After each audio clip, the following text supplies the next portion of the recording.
I never watched the news very much until there was more like news commentary, like people who could contextualize it and put their perspective onto the news and give it meaning, right?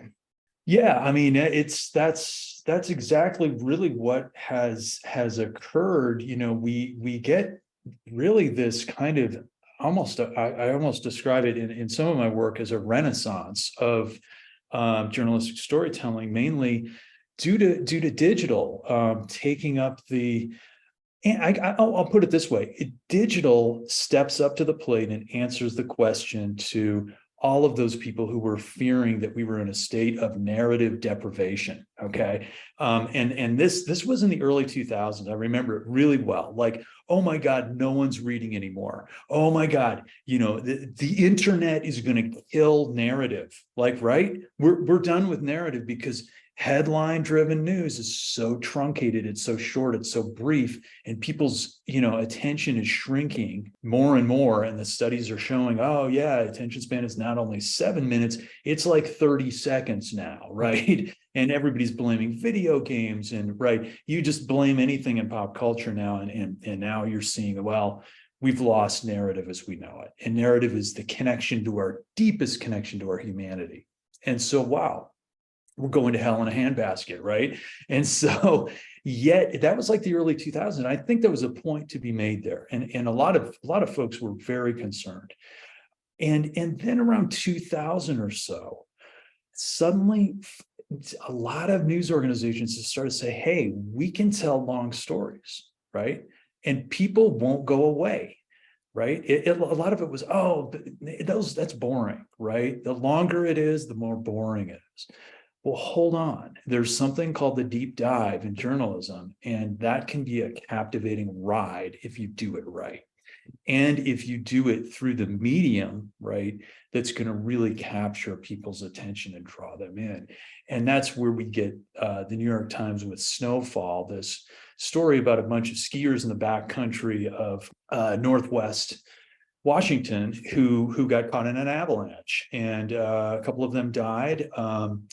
Anyway, it's a multimedia feature that the New York Times put out. It's very cinematic. It has incredible embedded videos, but it has text also that reads perfectly integrated, right, with the video. And so that was the pivot that happened around, and that was 2012. And then in 2014, we get serial. So audio is going with the deep dive, told in chapters, again, like a novel. And suddenly people's appetite for narrative is stoked again. And guess what? We're binge watching stuff on Netflix then too, right? Aren't we? And documentary content on that. I mean, right? People start binge watching documentaries. It's like, hold on, when has that ever happened? Okay. And I would argue maybe that it did happen, maybe in the 1990s, right, with the Ken Burns documentaries, right, the Civil War, et cetera, those PBS docs that came out then, very immersive, very long form, and people bought them. They couldn't really binge watch them because they weren't digitally released in full seasons, but they were released in packages of DVDs, and so you could technically just binge watch. And I don't know if a lot of folks did Ken Burns videos, et cetera. But the thought is that now documentary binge watching it's just a common thing. Yeah, I think we do have people going deeper now than ever. We don't really have narrative deprivation anymore, thankfully. Mm-hmm. And the news media is now realizing that with narrative storytelling, we have just the capacity then to create more empathy with readers, right? Change issue attitudes, cognitive responses, and perceived credibility. All of those are going to be enhanced then with narrative storytelling compared to non-narrative. And by non-narrative, I mean the inverted pyramid, which is going to be the basic information up front, and then the who, what, when, why, where, and then bang, bang, bang, just like your typical traditional non-narrative stories. So the narrative ones, though, people can retain the information, they can retrieve it, they're more moved by it, their attitudes and their behaviors are affected more deeply by it.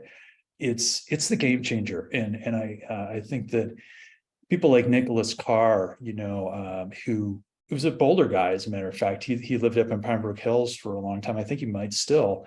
But he wrote a book called The Shallows, and he was really just doomsday kind of about, hey, we're that internet, right, that we're on all the time has put us off into a cognitive strain of existence that is so distracting. It's so deeply antithetical to what he calls deep reading or literary reading, which is the kind of thing we're talking about, which is narrativity that's long, that we're losing our capacity to really be sophisticated thinkers, and it's dumbing down humanity, and our brains are going to show it.